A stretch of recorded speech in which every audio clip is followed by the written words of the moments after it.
retour dans le live Téléfinance. Merci d'être avec nous. Place à l'ouverture de la Bourse de Paris avec ce matin Xavier Fenot, associé Interactive Trading. La Bourse de Paris qui avait clôturé en légère hausse hier, Xavier. Oui, c'était en légère hausse hier jusqu'à ce que Monsieur Powell remette un petit peu de l'ordre dans le monde des bisounours. On a l'impression qu'ils sont en train de se réveiller. Donc, un peu de réalisme, effectivement, ça fait pas de mal. On voit effectivement, il n'y a pas véritablement de nouveauté dans le discours de Powell, c'est que les taux resteront à zéro au moins jusqu'en 2023, tant qu'on ne sera pas en plein emploi et que l'inflation ne dépasse pas les 2%. Bon, jusque-là, tout va bien. Le risque économie reste toujours présent sans relance budgétaire, donc il renvoie aussi la balle dans le camp, notamment des États, des gouvernements, etc., pour relancer un petit peu tout ça aussi et ne pas être le seul finalement à le faire quelque chose et à essayer de préserver et de soutenir que ce soit les entreprises, que ce soit la consommation, les ménages, etc. etc. Et il indique également que c'est effectivement la situation peut-être la plus grave de notre vie. Alors c'est assez fort comme message, mais on a toujours effectivement un stress continu du chômage. On le voit semaine après semaine aux États-Unis. On a 1 million à chaque fois à peu près de demandes d'allocation au chômage hebdomadaire supplémentaires et effectivement toutes les implications après qui en découlent si jamais la situation dure trop longtemps. Donc voilà, c'est la course au vaccin et au traitement contre la Covid, mais pour le moment, on est simplement dans la partie recherche, etc.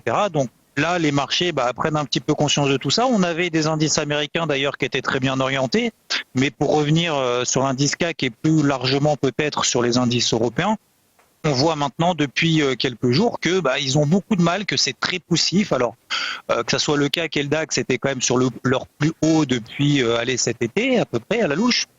Et en fait, on voyait que les indices américains remontaient, donc notamment le Nasdaq, qui prenait 2% quasiment, et puis 2%, alors que les indices européens plafonnaient. Donc, comme je le répète dans votre émission et comme je le répète très souvent, c'est vrai que les indices américains, finalement, ne sont pas les zones géographiques et les secteurs qui sont privilégiés par les investisseurs, parce que c'est pas pour autant que des valeurs soient au trou et que de valeurs soient peu chères que ça incite forcément à privilégier ce type de valeur, parce que je rappelle quand même que les indices sont accessoirement composés d'actions et d'entreprises. Donc, lorsque les entreprises finalement n'ont absolument aucune visibilité, pour le moment c'est pas là qu'il faut y aller, c'est pas là où se passe l'action et c'est pas là où les rendements sont présents et la visibilité est présente. Donc du coup, on a sur le CAC, alors comme je vous le disais d'ailleurs, même jour et même lieu, donc la semaine dernière dans votre émission, je m'attendais à ce que le CAC soit un petit peu plus vigoureux. Alors j'étais beaucoup trop optimiste puisque je visais plutôt les 5150, 5200 pour revendre. On voyait que le CAC avait envie de passer de cette fameuse zone de résistance